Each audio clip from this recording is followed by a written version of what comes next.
ఎంత ఎవరో ఏదో అనుకుంటారేమో అనేది లేదు.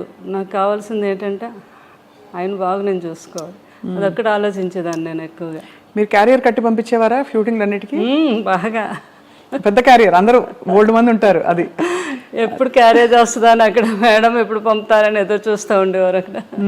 అందులో మీ రాజుల వంటకాలన్నీ కూడా చాలా రుచిగా ఉంటాయి కదా. చేపల పులుసు, బిర్యానీ, రొయ్యల కూర, అన్ని టేస్టే. అందులోకి ఈ సీజన్లో వచ్చే పులుసు, చేప పులుసు అంటే అవునవును చాలా కృష్ణరాజు గారికి, ప్రభాస్ గారికి ఇద్దరికి ఇష్టం అండి.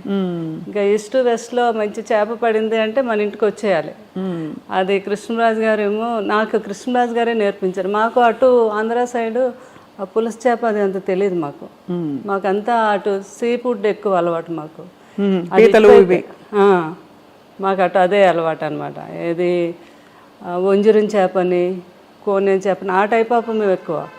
కానీ ఇటు రాజుగారి వాళ్ళు అయితే ఇంక అన్నీని వాళ్ళకి ఏ సీజన్లో ఏ ఫుడ్ వస్తుందో ఆ సీజన్ ప్రకారంగా తిన్నాం. అది ఈ సీజన్లో వస్తుందండి పులుసు అని, చాలా ఫేమస్ అది. అవును, అది ఆ తండ్రి కొడుకులు ఇద్దరికి ఇష్టం. ఆ కృష్ణరాజు గారు నాకు నేర్పించారు అది ఎలా చేయాలి ఏంటి. బాబుకి పులుసు చేయాలి అంటే ఇంకా ఆయన హడావిడి చూడాలి అనమాట. పెద్దబాజీ ఈరోజు నాకు చీట్ డే, ఈరోజు తినేస్తాను అంటున్నప్పుడు డైట్ చేస్తారు కదా, అంతే. ఇంకా పులుసు చేప తయారు చేపించేసి అది ఒక వీడియో కూడా చేశాను నేను అప్పుడు. ఏంటంటే రుచి చూసేవారు కాదు, స్మెల్ ఉప్పు సరిపోయిందో లేదో వాసనతో చెప్పేసి ఉప్పు సరిపోయింది. అదే సంపూర్ణమైన అన్ని సంపూర్ణమైన జీవితం అంటే కృష్ణరాజు గారేనండి. బాబు కూడా అదే అంటారు, అబ్బా ఎవరికైనా కూడా అలాంటి జీవితం రావాలి అంటే ఎన్ని ఉడుదుడుకులు ఉన్నా ఏమున్నా మనిషిలో కళ్ళల్లో కనబడడం ఎప్పుడా హ్యాపీనెస్. ఎవరైనా వస్తే భోజనం పెట్టడం. ఇంకా ఏంటంటే ఆయన ఫ్రెండ్స్ వాళ్ళు లండన్ డాక్టర్స్ అందరూ ఫ్రెండ్స్ ఎప్పుడైనా ఇండియా వచ్చినప్పుడు, హైదరాబాద్ వచ్చినప్పుడు కృష్ణరాజు గారు మీ ఇంటికి వస్తున్నానంటే ముందు వాళ్ళని అడిగి తెలుసుకునేవారు, మీరు ఏం తింటారు, మీరు మటన్ ఇష్టమా, మీకు చికెన్ ఇష్టమా, అలా అవి వాళ్ళకి ఇష్టాన్ని తెలుసుకుని అవి నాతో తయారు చేయించి పెట్టించి ఆయనే స్వయంగా వడ్డించాలి. మళ్ళీ కొంతమంది కాంబినేషన్, మా ఇంట్లో బిర్యానీ పులావ్ రసం అంటాం, రసాన్ని కూడా ఒక స్పెషల్గా చేస్తాం. ఆ కాంబినేషన్ చాలా బాగుంటుంది, పులావు రసం కలిపి. చాలా మందికి తెలియదు కదా. అవునవును. ఆయన తిని ముందు కొంచెం పులావ్ వేసుకోండి, అందులో కొద్దిగా చేపల పులుసు వేసి ఇంత రసం వేసుకొని తినండి అంటే ఆ టేబుల్ మీదే వాళ్ళకి వంట అక్కడికక్కడ తయారు చేసి పెట్టేవారు అనమాట. అంత ఇష్టం పెట్టడం, అంత ఇష్టం, అంత ఇష్టం అండి. వాళ్ళు తింటూ ఉంటే ఆ కళ్ళల్లో ఆనందం అసలు మామూలుగా కాదు. సో శ్యామలాదేవి గారు, మీకు అంత ఇష్టపడి మీరు అంటే మీరు అరేంజ్డ్ అయినా కూడా పెళ్ళి ఒకలా చూస్తే ఇష్టపడి చేసుకున్నట్టే మీరు. ఎందుకంటే మీరు వారి పరిస్థితి నుంచి ఇష్టము అన్నీ లేదు, నాకంటే పెద్దవారైనా నాకు ఇష్టం అని చేసుకున్నారు. వారు కూడా మీ గుణం తెలుసుకుని చేసుకున్నారు కదా. మీకు ఏం కొనిపెట్టారు పెళ్ళయ్యాక? అలా ఉండేదా షాపింగ్, లేకపోతే మీరే వెళ్ళి చేసుకోవడమేనా?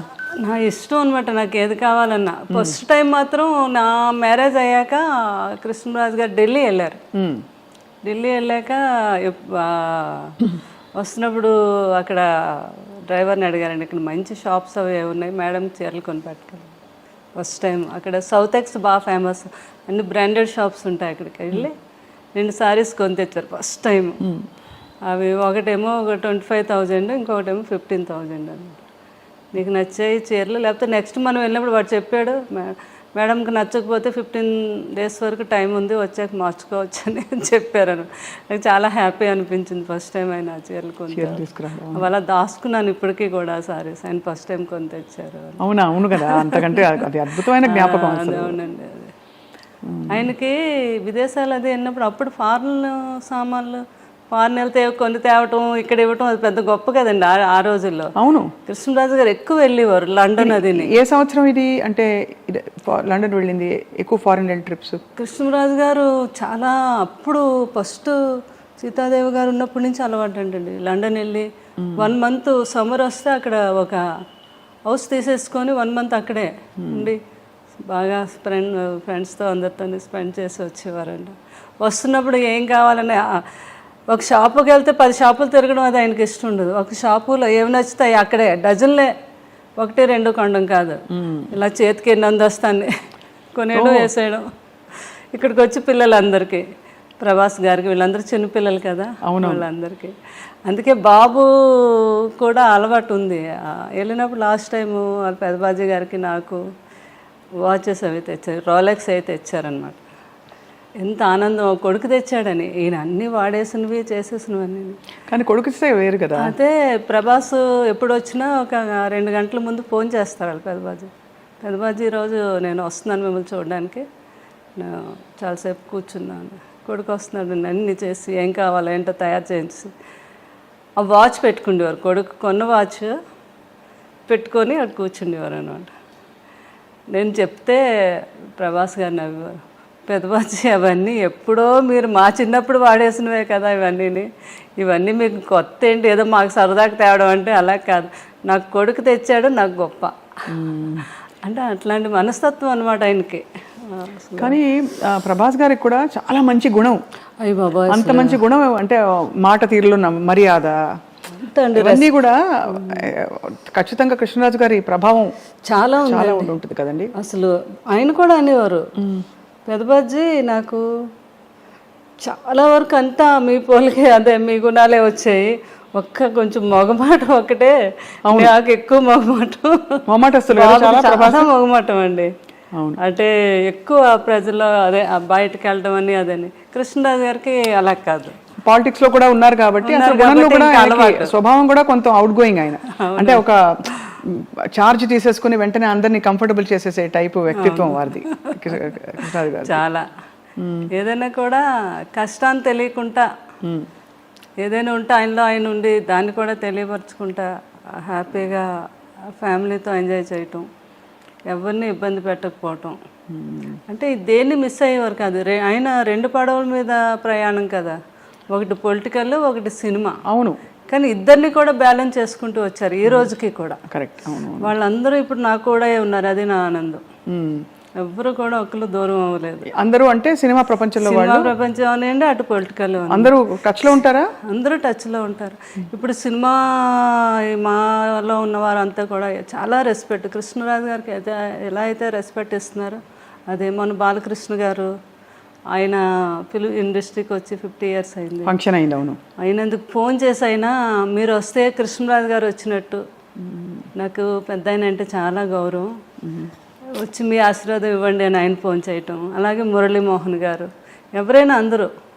తర్వాత మన కృష్ణ గారు వాళ్ళ ఇంట్లో వాళ్ళ తమ్ముడు పిల్లలు వాళ్ళందరూ కూడా మ్యారేజ్లు అయితే అన్నిటికీ నన్ను పిలవటం చాలా ఆనందం అనిపించింది. వారందరూ నాకు ఆ రెస్పెక్ట్ ఇవ్వటం అది. అలాగే రాజకీయంలో ఈస్ట్ గోదావరి, వెస్ట్ గోదావరి, ఈ రోజుకి అందరూ మేడం మేడం మేడం గారు అంటారు. ఉంటుంది కదా ఆత్మీయత, ప్రేమ వాళ్ళకి. మీరు అది నిలబెట్టుకుని అద్భుతంగా వారిని చూసుకోవడమే కాకుండా కూడా కృష్ణరాజు గారితో అలవాటు ఉంది నాకు.